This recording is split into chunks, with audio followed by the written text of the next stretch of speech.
qui menace toujours l'artillerie, c'est les tirs de contre-batterie.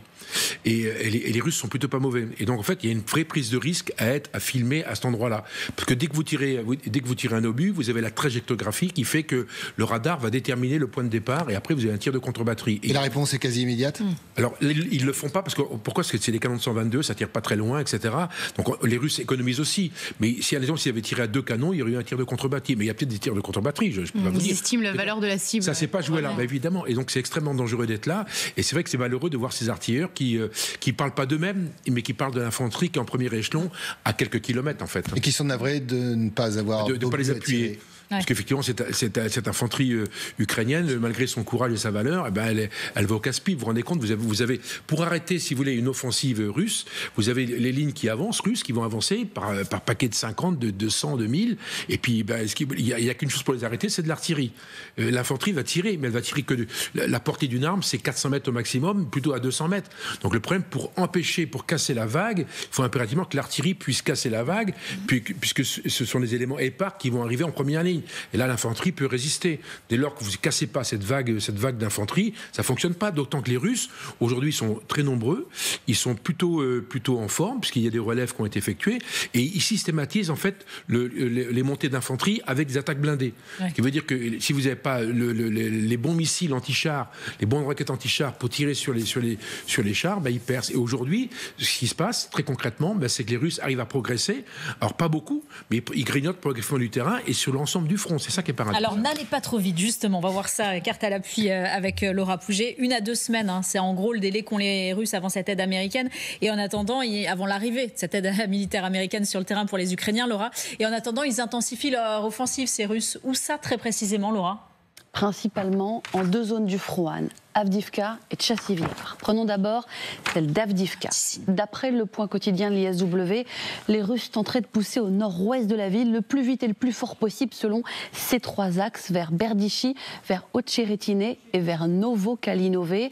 3 petites localités, voire très petites localités, mais avec un objectif probable, située à une 40aine de kilomètres de là.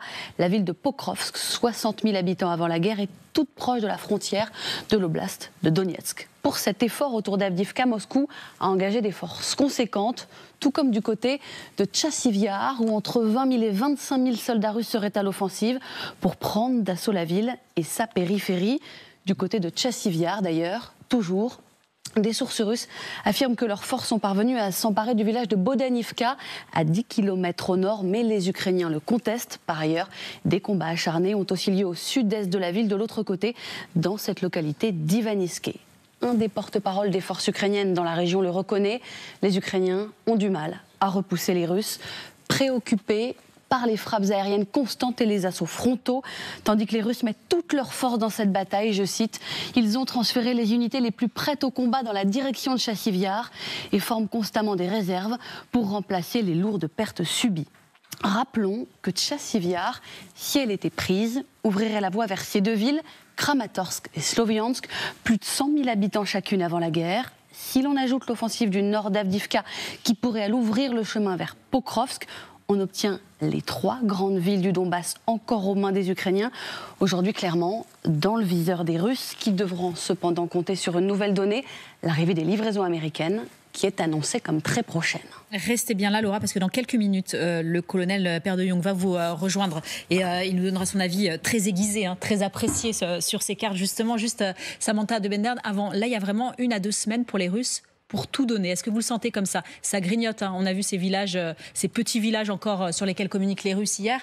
Ça grignote, mais ça avance malgré tout. Comment vous ressentez les choses? Oui, ça avance malgré tout. Alors, certains analystes disent que depuis quelques mois, les Russes ont repris plus de terrain que les Ukrainiens n'avaient réussi à reprendre fin 2022, début 2023. 400 km depuis janvier. Voilà. Donc oui, c'est très dur à l'est, et surtout si Tchassiviar tombe. Donc Tchassiviar est quand même sous attaque depuis le mois de décembre, enfin sous attaque intensive depuis le mois de décembre. Tchassiviar est en hauteur. Si les Russes prennent Tchassiviar, ils pourront directement viser Konstantinivka, qui est une ville sur la route vers Kramatorsk et Sloviansk, et donc les rapprocher de ces deux grandes villes qui sont des villes très importantes du Donbass. Kramatorsk, qui est de facto la capitale du Donbass côté russe, et ceci quasiment depuis 2014, c'était la ville où l'armée ukrainienne avait son quartier général le plus important à l'est. Donc Chassiv Yar sera beaucoup plus importante que Avdiivka et Bakhmout en termes de pas seulement en termes de symboles, mais en termes de stratégie d'avancement des Russes. Solène, c'est une région que vous connaissez bien. Vous pourriez avoir tourné. Oui, Chassiv Yar, on sent la poussée russe qui est très intense depuis maintenant 2-3 mois. J'ai été à Chassiv Yar en janvier. Ça n'avait rien à voir avec la situation aujourd'hui, où à l'époque, en janvier, c'était encore une base arrière pour l'armée ukrainienne. Et l'armée ukrainienne s'en servait pour tenter de se projeter, en tout cas, plutôt vers l'avant. Et d'ailleurs, c'était aussi la base arrière à l'époque quand ils combattaient à Bakhmout. Aujourd'hui, quand vous allez à Chassiv Yar, déjà, c'est extrêmement compliqué. On a le sentiment qu'il va se passer ce qui s'est passé déjà à Avdiivka il y a de ces quelques mois, ou encore à Bakhmout avant. Alors, je ne mets pas du tout la charrue avant les bœufs, mais on sent que la situation est extrêmement tendue sur le terrain. Et par conséquent, les Ukrainiens ont reculé leur base arrière un peu plus en arrière, justement plus à l'ouest de Chassiv Yar. Donc c'est vrai que la situation est particulièrement compliquée à Chassiv Yar aujourd'hui. On le voit d'ailleurs avec les Russes qui grignotent, comme l'a très bien expliqué Laura, quelques petits villages de part et d'autre. Alors c'est rien du tout, c'est des villages de quoi, 1000 habitants, voilà, c'est ça. Ils avancent lentement, mais malheureusement sûrement. Alors, colonel, on vous laisse vous déplacer justement devant les cartes de Laura.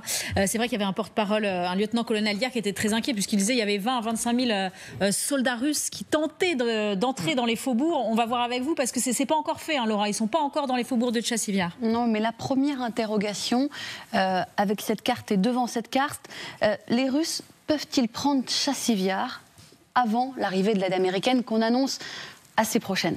Déjà, les Russes, il me semble, avaient annoncé qu'ils étaient dans le village. Donc, il semblerait que le village ait déjà été pris. Qui est contesté par les Ukrainiens. Oui, donc je pense qu'ils sont au milieu, c'est l'affaire d'Avdiivka ou de Bakhmout. Ils se battent en fait dans le centre du village. La deuxième chose, c'est que quel est le timing en fait? Quel est le temps qui reste avant que l'armement américain arrive?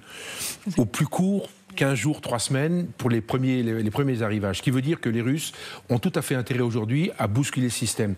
Très concrètement, aujourd'hui, les Russes ont l'ascendant. Ça s'appelle comme ça. C'est eux qui ont la dynamique quelque part. Donc, ils n'ont pas intérêt à s'arrêter. Donc, encore une fois, les Russes ont un double avantage. 1, ils ont la dynamique. Et 2, ils ont le terrain, bien évidemment. Et puis 3, ils ont intérêt à progresser avant l'arrivée du matériel américain. L'intérêt, oui, mais la possibilité, selon vous?